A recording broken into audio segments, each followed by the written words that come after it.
Hi students എല്ലാവരും confusing ആണ്. കാരണം പ്ലസ് ടു കഴിഞ്ഞതിന് ശേഷം ഇനി അടുത്തത് എന്തെടുക്കും, ഡിഗ്രി എടുത്തു പോകുന്നോ അതോ മറ്റു കോഴ്സുകൾ എന്തെങ്കിലും എടുക്കണോ, ഇനി അതല്ല ഡിഗ്രി കഴിഞ്ഞവരാണെങ്കിൽ അടുത്ത PG എടുക്കണോ എന്നുള്ള ഒരു ടോട്ടൽ കൺഫ്യൂഷൻ സ്റ്റേജിലായിരിക്കും ഇപ്പോൾ ഉണ്ടാവുക.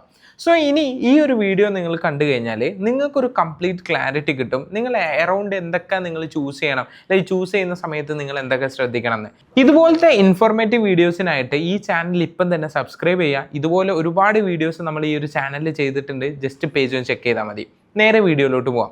സോ നമ്മൾ എന്താ ഡിസ്കസ് ചെയ്യാൻ പോകുന്നത് വെച്ചാൽ, പ്ലസ് ടു കഴിഞ്ഞ ഒരു വിധം കുട്ടികളൊക്കെ ചിന്തിക്കുന്നത് എന്താ വെച്ചാൽ, ട്രെൻഡ് എന്താണോ അതിൻ്റെ പിറകെ പോവുക. ലൈക്ക് എല്ലാവരും ഡിഗ്രി എടുക്കുന്നു, അല്ലെങ്കിൽ എല്ലാവരും MBBS പഠിക്കുന്നു, അല്ലെങ്കിൽ എല്ലാവരും എൻട്രൻസ് ചെയ്തുന്നു എന്ന് നോക്കുന്ന സമയത്ത് എല്ലാവരും അങ്ങോട്ടേക്ക് പോകും. സോ ആക്ച്വലി അവിടെ സംഭവിക്കുന്നത് എന്താണെന്ന് വെച്ചാൽ, ആളെണ്ണം കൂടുമ്പോൾ നമ്മൾ ഫോക്കസ് ചെയ്യേണ്ട ആളെണ്ണം കൂടുമ്പോൾ അവിടെ ഡിമാൻഡ് ഓഫ് കോഴ്സ് കുറയും. അപ്പോൾ ഡിമാൻഡ് ഉള്ളതിൽ നമ്മൾ വർക്ക് ചെയ്യുമ്പോൾ മാത്രമേ, അല്ലെങ്കിൽ പഠിക്കുമ്പോൾ മാത്രമാണ് നമുക്ക് കുറച്ചുകൂടി ഓപ്പർച്യൂണിറ്റീസ് കൂടുക. അതുകൊണ്ടാണ് ഒരുപാട് പേര് പ്ലസ് ടു കഴിഞ്ഞിട്ട് ഡയറക്റ്റ് വല്ല ഏതെങ്കിലും കോഴ്സസോ അല്ലെങ്കിൽ സ്കിൽസ് ഡെവലപ്പ് ചെയ്യാൻ ഫോക്കസ് ചെയ്യുന്നത്. സോ ഞാൻ പേഴ്സണലി റെക്കമെൻഡ് ചെയ്യുകയാണെങ്കിലും പ്ലസ് ടു കഴിഞ്ഞ ഉടനെ തന്നെ ഇനിയിപ്പോൾ മറ്റ് പ്രൊഫഷണൽ ഡിഗ്രീസോ കാര്യങ്ങളോ പഠിക്കുകയാണെങ്കിൽ പോലും നമ്മൾ അതിൻ്റെ കൂടെ ഒരു സ്കില്ല് ഡെവലപ്പ് ചെയ്യുകയാണെങ്കിൽ നമുക്ക് അടിപൊളിയായിട്ട് എന്താക്കാൻ വേണ്ടി പറ്റും, ഏൺ ചെയ്യാനും പറ്റും, കരിയർ നല്ല രീതിയിൽ സെറ്റ് ചെയ്യാനും വേണ്ടി പറ്റും. ഇപ്പോഴത്തെ കേസ് നമുക്ക് എല്ലാവർക്കും അറിയാം, AI വന്നിട്ട് ഒരുപാട് ജോബ്സ് റീപ്ലേസ് ആവും എന്നുള്ള ഒരുപാട് കാര്യങ്ങൾ ഇവിടെ ചർച്ചാ വിഷയമാണ്. സോ AI-നെ കുറിച്ച് കൂടുതൽ പഠിച്ചാലോ അവിടെ ഓപ്പർച്യൂണിറ്റിയാണ് കൂടുന്നത്. സോ നമ്മൾ ആ രീതിയിൽ വേണം എന്താക്കാൻ ചിന്തിക്കാൻ. അപ്പോൾ ഡിഗ്രി കഴിഞ്ഞവരാണെങ്കിൽ ഡിഗ്രി ഇപ്പോഴത്തെ ഒരു കേസ് എടുത്തു കഴിഞ്ഞാൽ ഡിഗ്രി വെറും ഒരു സർട്ടിഫിക്കറ്റ് എന്നുള്ള രീതി മാത്രം മാറും. കാരണം വളരെ തിയററ്റിക്കലായിട്ട് ജസ്റ്റ് കാര്യങ്ങൾ കേട്ട് പോകുന്നു എന്നുള്ളതിനുപരി ആരും ആ കോളേജിൽ നിന്നും കൂടുതൽ എക്സ്പോഷർ എടുക്കുന്നില്ലെങ്കിലും, കൂടുതൽ കാര്യങ്ങൾ എക്സ്പ്ലോർ ചെയ്യുന്നില്ലെങ്കിൽ അതിനെ കൊണ്ട് പ്രത്യേകിച്ച് ഒരു കാര്യമില്ല. ജസ്റ്റ് പേപ്പർ എന്നുള്ള രീതി മാത്രമാണ് മാറുക. മറിച്ച് നിങ്ങൾ അതിന് ശേഷം നല്ലൊരു സ്കില്ല് ഡെവലപ്പ് ചെയ്യാൻ ഫോക്കസ് ചെയ്തിരുന്നെങ്കിൽ നിങ്ങൾക്ക് നല്ല രീതിയിൽ ഇമ്പ്രൂവ് ചെയ്യാൻ വേണ്ടി പറ്റും.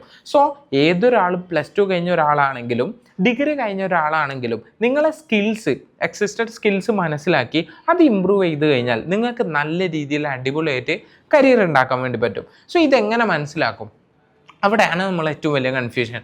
സോ നമ്മുടെ സ്കിൽ ഫ്ലൈയിൽ നമ്മൾ എല്ലാ പ്ലസ് ടു കഴിഞ്ഞവർക്കും അതുപോലെ തന്നെ ഡിഗ്രി കഴിഞ്ഞവർക്കുമായിട്ട് ഒരുപാട് വർക്ക്ഷോപ്സ് കണ്ടക്ട് ചെയ്യാറുണ്ട്, അല്ലെങ്കിൽ ഫ്രീ കൺസൾട്ടേഷൻ കൊടുക്കാറുണ്ട്.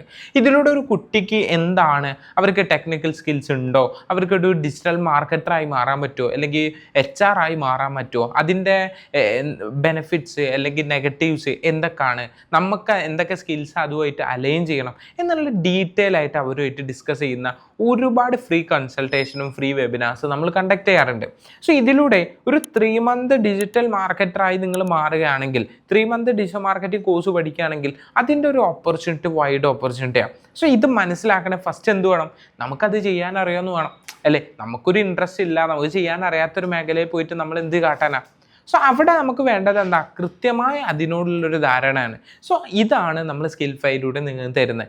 3 month ഓരോ കുട്ടികളെയും കൂടുതൽ പ്രാക്ടിക്കൽ നോളജ് കൊടുത്തുകൊണ്ട് പഠിപ്പിക്കുക എന്നുള്ളതാണ്. കാരണം നിങ്ങൾക്കറിയാം, നമ്മൾ ഡിഗ്രി പഠിച്ചപ്പോൾ നമുക്ക് എന്തുകൊണ്ട് ആ ഒരു ബെനിഫിറ്റ് ഉണ്ടായില്ല?